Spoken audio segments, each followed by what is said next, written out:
Welcome back to The Explainer. So today we are heading deep into the dense, vibrant green of the Peruvian Amazon to look at something that honestly sounds like it was pulled straight out of an ancient myth. Picture this, right? You're trekking through the thick jungle canopy. The air is already incredibly heavy, it's humid, and then suddenly, bam, you hit this massive wall of heat.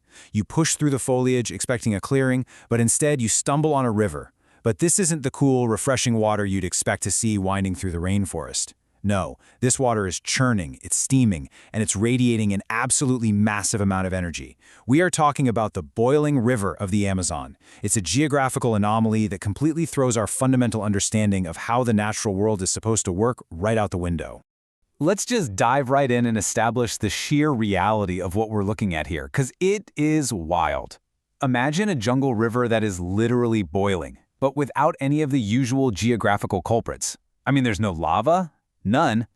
There are no active volcanic zones anywhere in the vicinity. Actually, scratch that. The nearest active volcano is hundreds of miles away in the Andes. Normally, right, to get naturally occurring water this incredibly hot, you need magma close to the surface, maybe a volcanic eruption, or at least some major tectonic activity. But here, it completely defies the rules of geology. We just have an endless canopy of ancient trees, deep soil, and a river that essentially acts like the world's largest, most dangerous cup of tea, one that is perfectly capable of boiling animals alive in seconds. Hidden away in the heart of that Peruvian rainforest flows Shane Tempishka. That's the local name for this near-boiling river. And to be clear, we are not talking about some tiny bubbling puddle you can just step over, or a small hot spring you might visit for a spa day. No way. This is a massive, continuous, rapidly flowing river. It spans over 4 miles in length, it gets up to 80 feet wide in some spots, and plunges up to 16 feet deep. I mean, that is a formidable body of water, and it's hidden in one of the densest, most remote environments on the planet. Having a river of this sheer volume carrying water that is dangerously hot, well, that's something that simply shouldn't happen in a stable, non-volcanic region. So just how hot are we actually talking? Well, in certain sections, the water reaches up to 100 degrees Celsius. That's 212 degrees Fahrenheit. Let that scale sink in for a second. If you've ever watched a huge pot of water on your stove vigorously bubbling right before you drop in the pasta, yeah, that is exactly what this river is doing, but on a massive, landscape-altering scale. It is not just a comfortably warm bath, it is a lethal extreme. Water at this temperature contains so much thermal energy that it just aggressively interacts with everything it touches. Having a 4-mile stretch of water churning near the boiling point right in the middle of a lush, green Amazonian ecosystem, it's just this bizarre, almost alien clash of two completely different environmental extremes. And the consequences of that kind of heat are absolutely brutal. This water will instantly cause third-degree burns on contact. It's completely fatal to any small animals, frogs, insects, birds, who are unfortunate enough to slip from the wet rocks or fall from the low-hanging branches. If they fall in, the extreme heat overwhelms their systems in mere seconds. And visually, the intense thermal output completely transforms the local atmosphere. It creates this constant, eerie curtain of rising steam that heavily blankets the jungle air. Sometimes it completely obscures the canopy above. The river basically generates its own humid, suffocating microclimate. You aren't just walking next to a river. You're moving through a literal steam room carved right out of the jungle. Which brings us to the ultimate geological puzzle. Why? Seriously, how exactly can water boil like this with no active volcano anywhere nearby? For years, this completely stumped the geologists who first heard rumors about it. Like we established, boiling waters belong in places where tectonic plates are shifting, cracking the earth, and letting magma rise up. Think Yellowstone or Iceland. But the Peruvian Amazon? The geology just doesn't align at all. This part of the continent sits on a relatively stable, quiet section of the tectonic plate. There shouldn't be a heat source powerful enough to raise millions of gallons of water to the boiling point. The entire existence of this river just felt like a massive glitch in the Earth's operating system. You know, nature usually operates on a pretty strict set of rules. On one hand, boiling water belongs next to active volcanoes, geysers, or fault lines, where the Earth's crust is super volatile.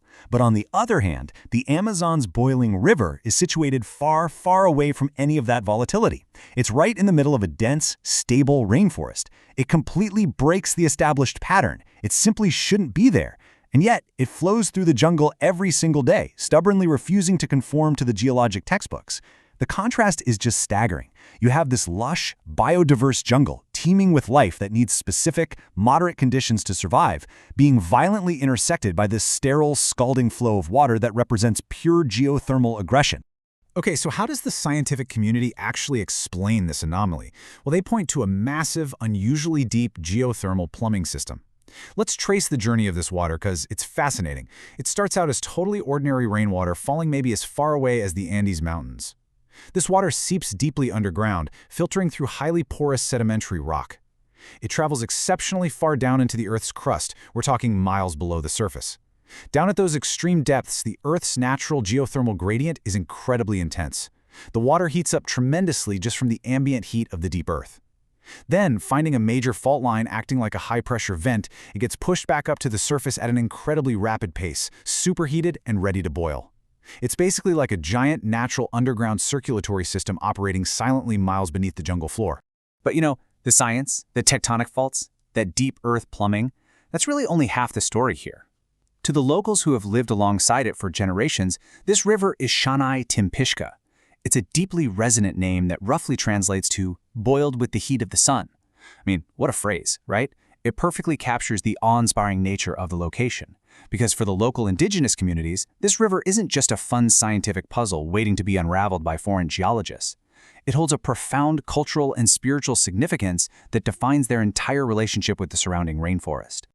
According to local tradition, the river was created by a powerful spirit, often associated with a giant serpent known as the Mother of the Waters. For these communities, Shanai Timpishka is a profoundly sacred place. It commands the utmost respect. The locals have actually developed this really delicate balance of living alongside such a lethal force. They use the cooler areas of the river, down where it mixes with other streams, for cooking, cleaning, and extracting traditional medicines from the unique plants that manage to grow in the steam-soaked soil. They understand the river not as a mere geological accident, but as a manifestation of immense spiritual power. It's a living entity that absolutely must be honored, revered, and handled with extreme caution. And that spiritual reverence is deeply intertwined with physical survival. Local guides and shamans offer a very stark warning to any modern visitors or researchers who come to see the river. Get too close, become careless, and the consequences are instant. The reverence for the spirit of the river is directly tied to the unforgiving reality of its boiling waters. The banks are often incredibly slippery with mud and thick condensation. A single misstep can be fatal. Visitors actually report this overwhelming sensation of the heat baking right through the soles of their hiking boots, and the thick steam literally burning their nostrils. The river demands your absolute attention, your unwavering respect, and, above all, a very healthy physical distance. The boiling river of the Amazon is just a stark reminder that our planet still hides incredibly profound secrets deep beneath the surface. Some of these secrets are beautiful, some are incredibly dangerous, and some, like Shanai Timpishka, feel like they simply shouldn't exist at all, forcing us to completely rewrite what we thought we knew about geology. It leaves us with a fascinating, almost unsettling thought to ponder as we wrap up today's explainer. If a massive, boiling river can hide in plain sight in the middle of the Amazon rainforest, completely defying the known rules of nature for centuries, what other impossible phenomena are quietly waiting to be discovered right beneath our feet?